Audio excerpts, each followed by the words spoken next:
a boat and bike experience is a very intensive way of traveling. You don't need to be very tired from it. That's not what I mean. But it's a very you see a lot. You see a lot. The cycling itself is a way of direct contact with your environment. There's no. You're not on a big motorway with glass around you. You are directly on the path, close contacts with your environment.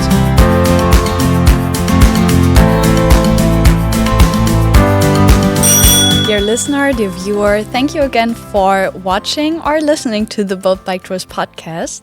I'm Ennie, your host for this episode, and I usually work at the Amsterdam office of Boat Bike Tours, but today I'm here with Hugo Gietelink, who is a tour guide for a very long time already. He has 25 years of bike experience or guiding experience, and he's led over 500 tours. So Hugo, can you please tell something about yourself and maybe how you ended up at Boat Bike Tours? First, I want to say hello. Hi. Hi. Nice to be here. I have more as 25 years bike experience. Of course. I am biking since my fourth. Like a lot of Dutch kids, they grow up with the bike. And when you're about 3 or 4 years old, you're supposed to go by yourself on the bike.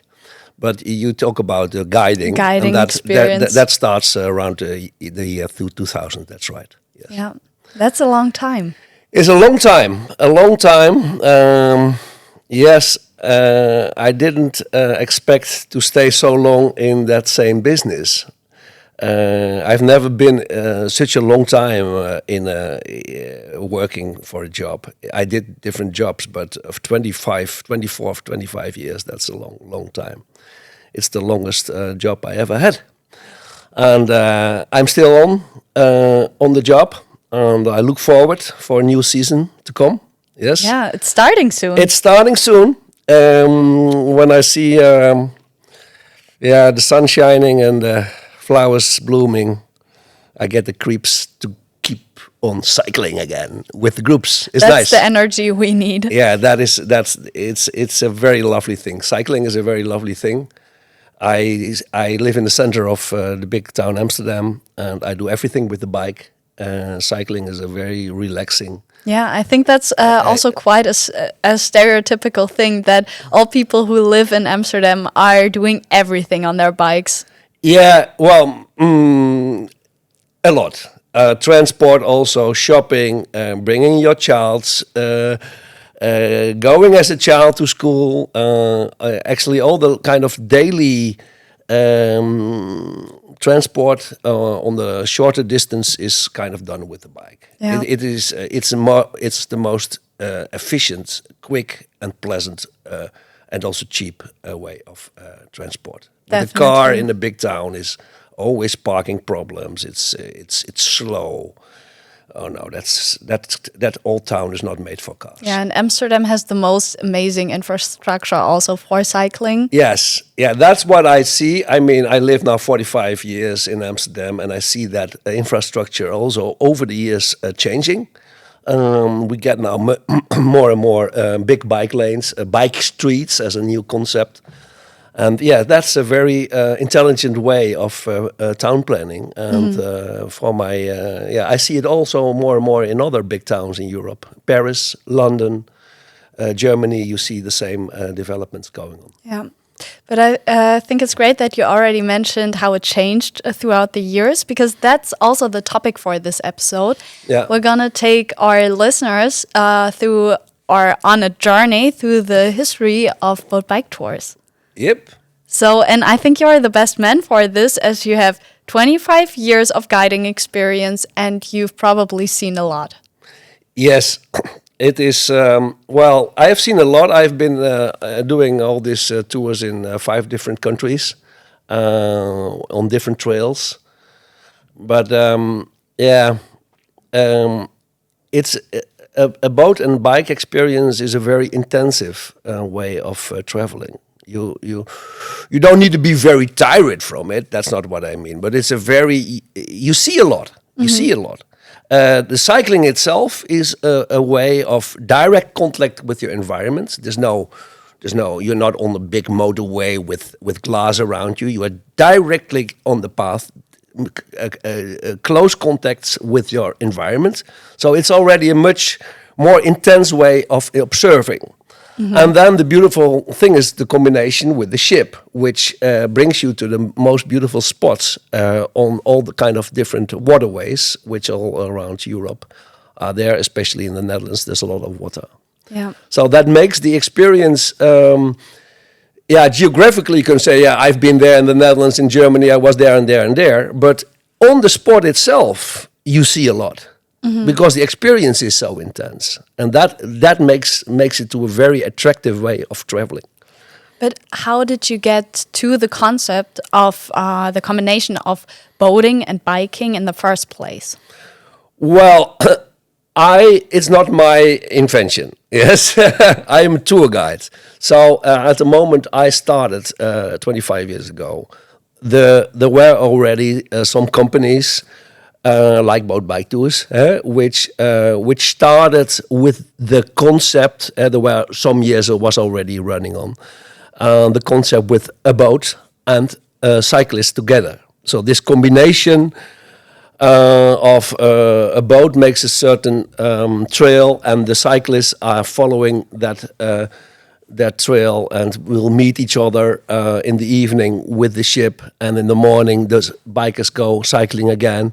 And sometimes you do a part together with the ship, sailing on the waterways. So that's something what already existed at the moment I started, and I just applied for a job as a tour guide, and I planned to be there perhaps 2 weeks per year because I thought that was a nice side job. But I didn't know I liked it so much. But do you see people on boats and bikes somewhere, or how did you get into that concept? Actually, newspaper advertisement I reacted on. Yeah, Okay. A friend of mine said to me, "Hugo, this is your future." I thought, well, just give it a try. It was very interesting. These first experiences. Oh my goodness. Why? Yeah, the first trip. I remember the first trip. It was the Southern Tour in the south of South Holland. Beautiful tour. And although I was already before in these towns, the experience is so different. So you get so much more from it. And I remember I had done that first week. I was a new guide, so everything was new for me. So it cost me also a lot of energy. I got a lot from it, but it cost me also a lot of energy. Anyway, I came home and I was so tired that I woke up in the middle of the night with my shoes on. No. Still on my bed, 4 o'clock, you go. If you want to sleep, please put your shoes off. This was my first You must have remembrance. been exhausted. Yeah, but it was a lovely trip, and I got so much. I remember all these laughing faces from the guests. Yeah, that was nice. It was really. You work with people together as in a team.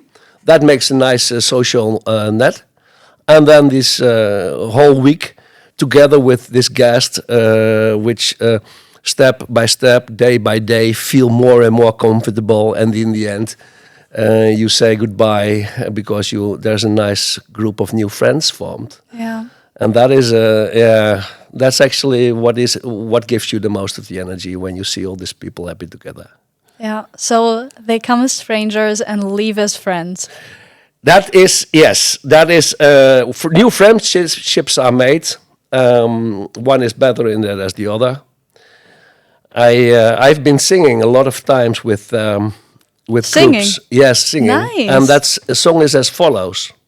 Make new friends, but keep the old. One is silver and the other is gold. Wow, you have a great voice. And that song you can perfectly do in different groups. So the first say make new friends, but keep the old, and then the second part and goes through each other up to 4 different subgroups.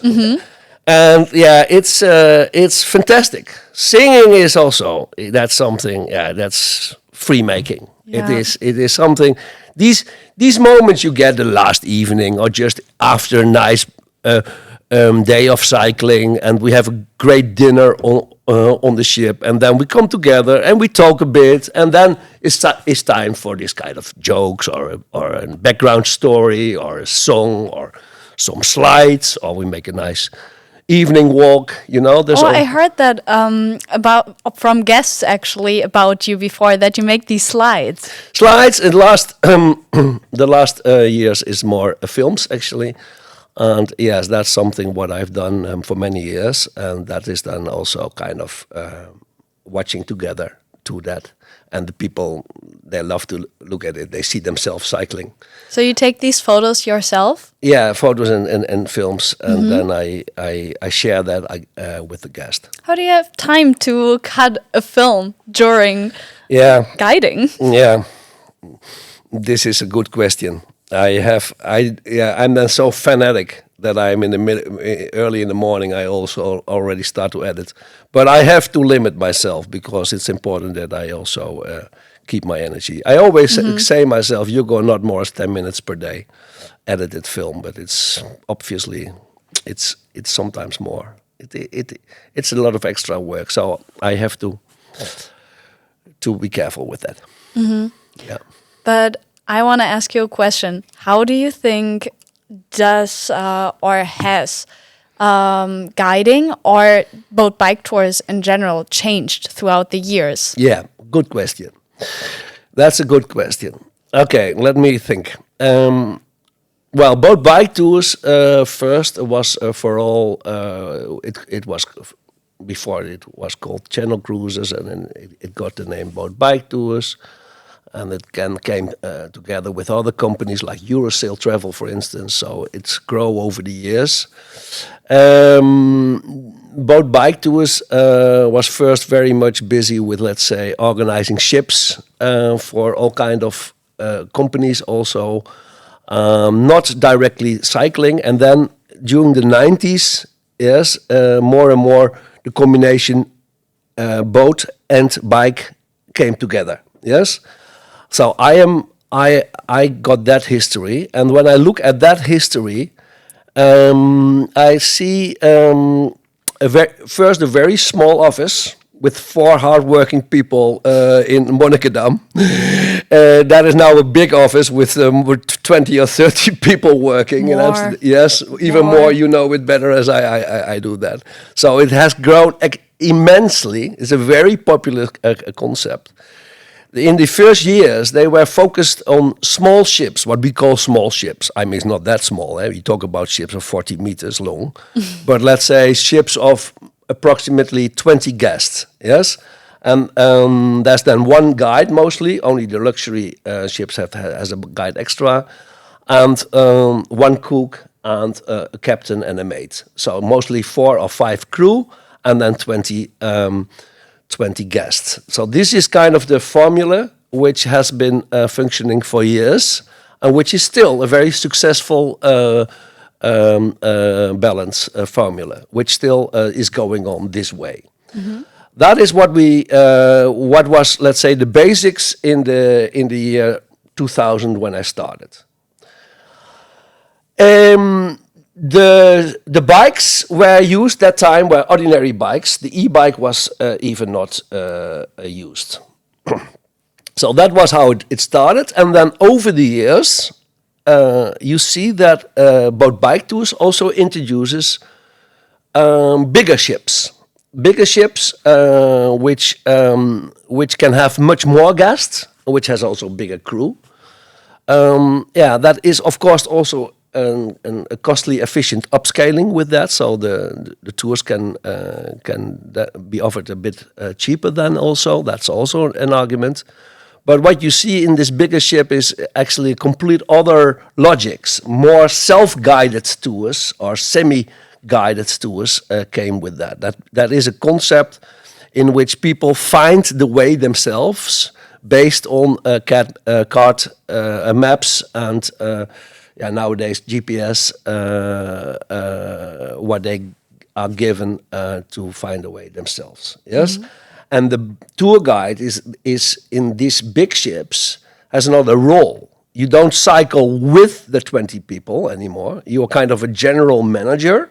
You are on the way.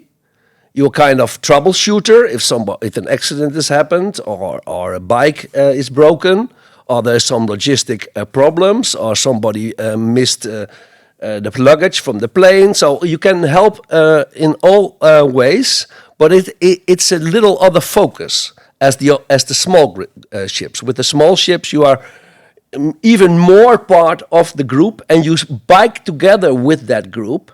And that is, with that you make in the day a common history together with the group. And that has a complete other dynamics. That's for both something to say.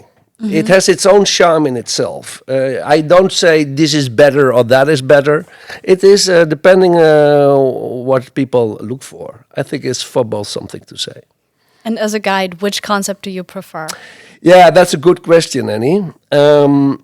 Well, I have been choosing for a mix during the years. I love still these small intimate groups. That is nice.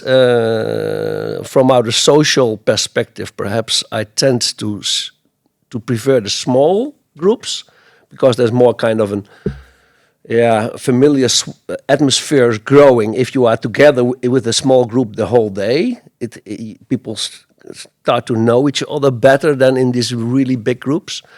On the other hand, these big ships have also their charm.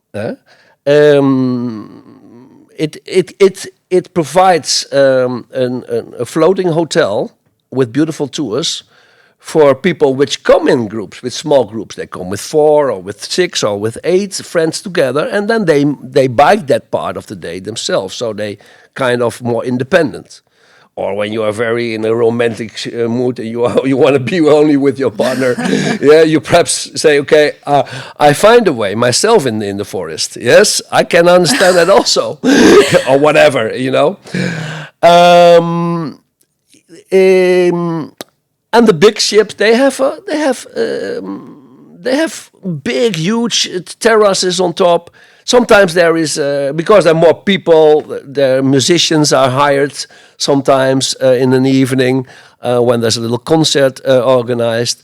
So that is also that's also nice. Mm-hmm. It's also nice. And for me as a guide, I always go from the logics. You go choose what you like yourself. Then you can enjoy it yourself, and you can share on that basis. You can share your good feeling with the guest. Yeah, definitely. It makes a big difference if you see the guide completely satisfied in what he does. Yeah. It is. These are vacation trips. People come here and make these trips for having a good feeling. Mm-hmm. Yes, that's the most important. Yeah, and how you do it is a second question. But first is it good feeling? Is it a good feeling? That's the most important. If people say goodbye and they feel good, it's good. Yes, mm-hmm. And so if I don't feel well as a guide, yes, you affect that bad feeling. It's not good for the group as well. Yeah. So that's why I say I have been choosing always a mix of ships, of trails, of nationalities, of bigger ships, smaller ships, different countries. Yes. So I have always chosen for a mix to keep it interesting for myself as well. To see everywhere a challenge. Mm-hmm. In this, I feel enthusiastic, and the guests they feel that, and then they say, "Hey, you like it yourself as well." Yes, I like it myself as well, and that makes me running. Mm-hmm. That keeps me running. That's very nice. Do you also see that guests have changed throughout the years? Like, what has changed nationality-wise, expectation-wise?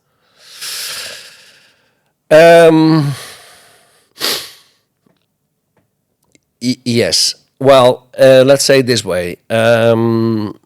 Depends a bit on which company you focus on, but if you look on the boat bike company, which is by far the market leader at the moment, you find more English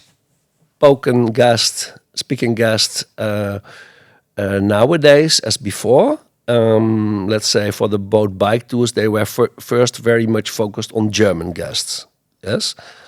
And there's still a lot of German clientele, but there are also Americans, Canadians, Australians, South Africans. Even I was together with a group from India, Brazilians, French, and also Dutch people, by the way. Italians. Not to forget the Dutch. Italians, not to forget the Italians. Yeah. I do a lot of Italian groups. I found my partner and the mother of my child in one of the groups. She's an Really? Italian lady. Yeah, that is the biggest gift, of course, I got from this business, that my own single child is born out of a boat bike experience. Wow. Yeah, that is the biggest gift I got from it. That's amazing. Yeah, thank you. Yeah. And nationality-wise, what can you say about what are the difficulties in guiding a group of different nationalities? Yeah, that is well, let's say this way. Cycling in the different countries is not everywhere the same. Yes. So in the Netherlands, for instance, that's a real cycling country. Everybody cycles nearly. So you don't have to explain to a Dutch guest how to bike. They look at you and they think, okay, thank you for remembering me, but then they just go their way. Yes, we are grown up here with bikes. As childs, we go cycling to the school. That's how we learn how to bike. That's not always the case. I have seen, for instance, for people from America, for instance, which grow up in big towns, they are not all biking at all. Not at all. There are, yes, some are very experienced, especially those which do a lot of recreational cycling in the United States, absolutely. But you find also people which don't have that much experience. And they feel insecure. They are first not in their own country. They think, how is it here? How is the traffic here?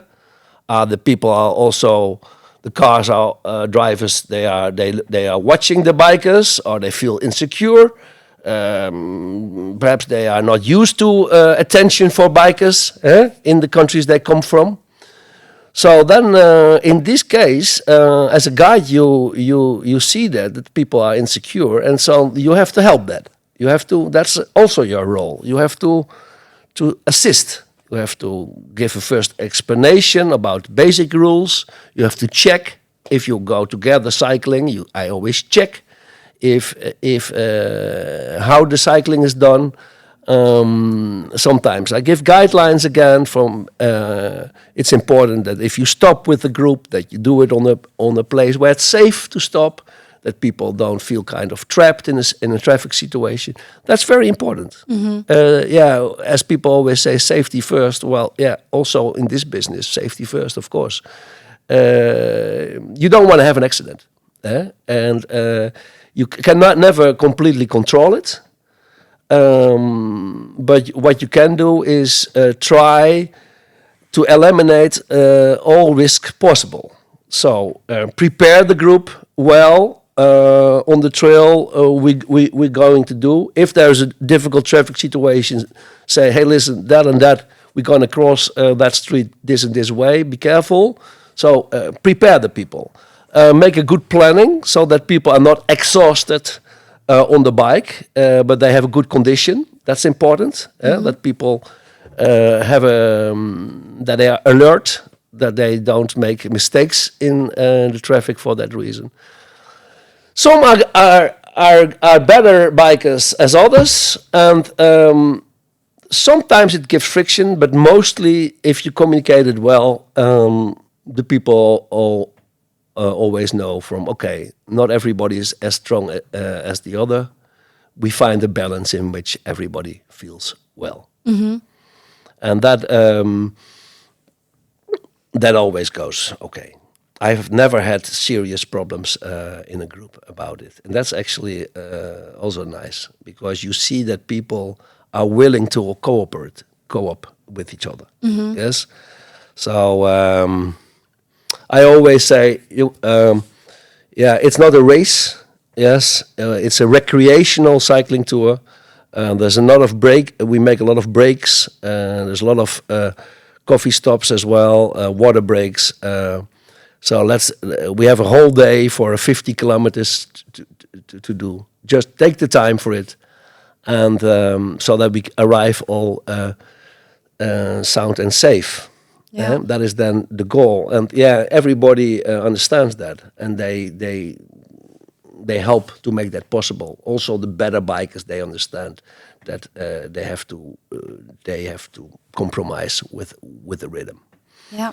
No, not a big deal, because the much more experience from this is the social experience. I mean, it's not a competitive sports. It is first a social experience. It is our social creature can express themselves, and the moment we do something together, yes, when we make a trip together, all these social aspects in which people interfere with each other, that is very, very valuable. Definitely. And that makes the trip. That makes the trip first, and the whole let's say scenic decor of beautiful towns, of flower fields, of little villages, of beautiful bike lanes along the seaside, and you name it. Yes, that is all beautiful, and that's all very nice. And of course, we go for that, and people sign up for that.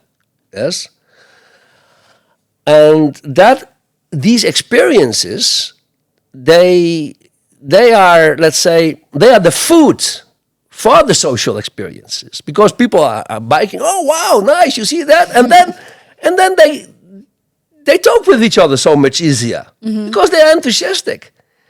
They are happy with the tour, and then in the interaction, it affects the interaction with the people. People become they start to talk with each other and say, "Oh, you know what a beautiful flower fields." Yeah. So, oh, can I make a picture of you? Yeah, sure, definitely, and so on and so on. So this is what's the fun. That's what's the fun, and that is for me what I say. I'm always focused on that social aspect. That's for me probably the reason that I have done it so long. Yeah. Because these flower fields, I can also see. I don't need to be a guide in the Netherlands to see the flower fields.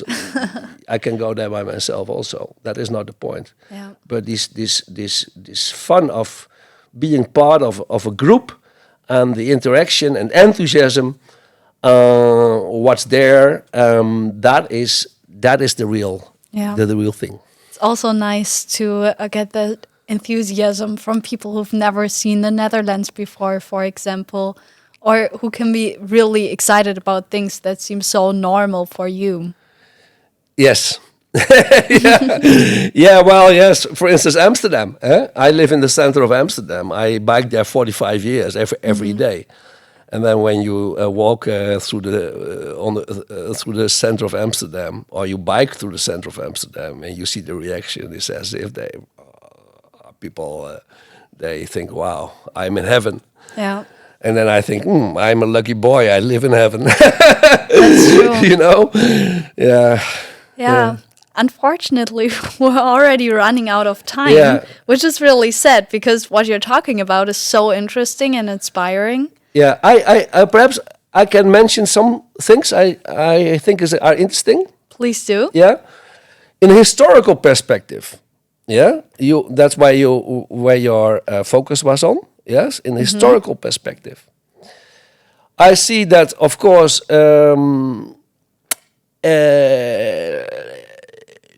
people are using nowadays GPS They have all kind of electronic helps, right, with GPS.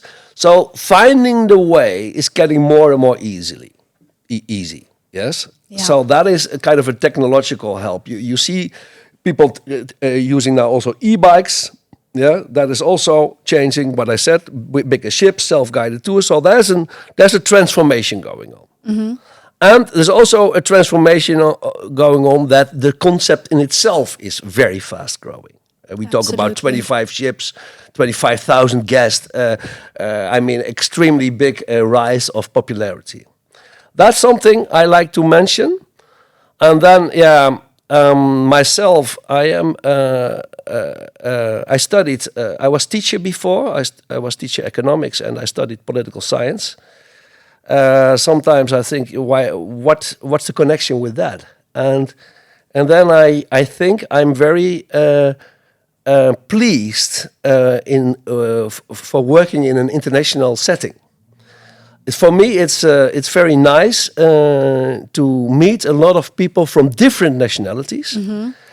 Why is that so interesting? Well, for different reasons.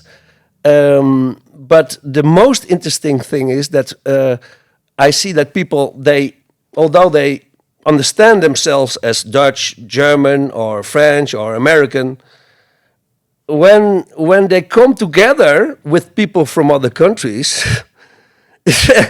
in the end, it's not so important anymore. The beautiful thing of the social contact between people is that you can break out your national conditioning, out of your conditioning as being Dutch, German, etc. If you just share friendship, it doesn't matter if you are German or Italian. It's just sharing together that beautiful experience on Earth with a bike in the sun and the beautiful environment together. That's important. Yeah. And then I would like to add one thing. And I've been many times also as a tour guide, organizing walks and coming along, let's say, war monuments. And you come into that terrible history on European grounds where this terrible war has been. And there I'm standing there with Canadians and Germans. And for me, it's very important that we go beyond that point. Yes. Once they stood standing each other, their great-grandfathers had to shoot at each other. Where there's a lot of pain. And if you come beyond that point, if you can say, hey, listen, we look now together back to that terrible fascist experience. We together don't want that. And we together go for the peace, freedom experience of sharing the life together on the bike. That is the lesson. And that is the positive thing. Definitely. And that makes me also running, because I see that's a very beautiful thing to support. Yeah, it really is. And now we're sitting here doing a podcast together. Yeah, that is, then you see a little bit what my intention is behind it. In that. That's for me very important, because peace is a big thing and very important. Yeah. For experience of freedom. And it's very nice that you share that also as a guide. So in a way that it doesn't provoke. Yeah. It's a very important. Politics and religion are delicate subjects. That's so true. If you talk about it, you should do it with great respect to everybody, that nobody feel insulted. And if you do it in the right terms, people feel also respected. Yeah. They are no childs; they are adults. So you have to take them for full. So keep on sharing that. Yes, thank you so much also for sharing the entire history here and your way of guiding and of sharing information and sharing that enthusiasm. So that was great to hear. At the end of each episode, we like to answer one frequently asked question. So the question to you, is there a washing machine on the boat? Well,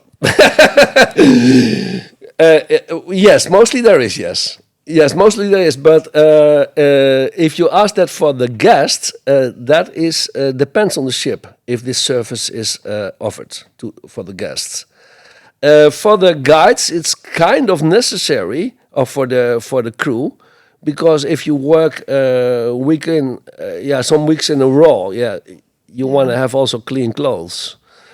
For the guests, it depends a bit on the ship if the service is offered, and otherwise, sometimes I help.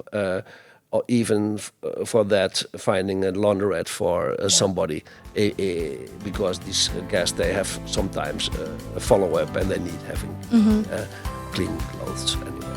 Perfect. And if our guests, our listeners, or viewers have more questions, please contact us or visit our website at boatbiketours.com. And thank you so much for listening again, and maybe we'll see each other in the next episode.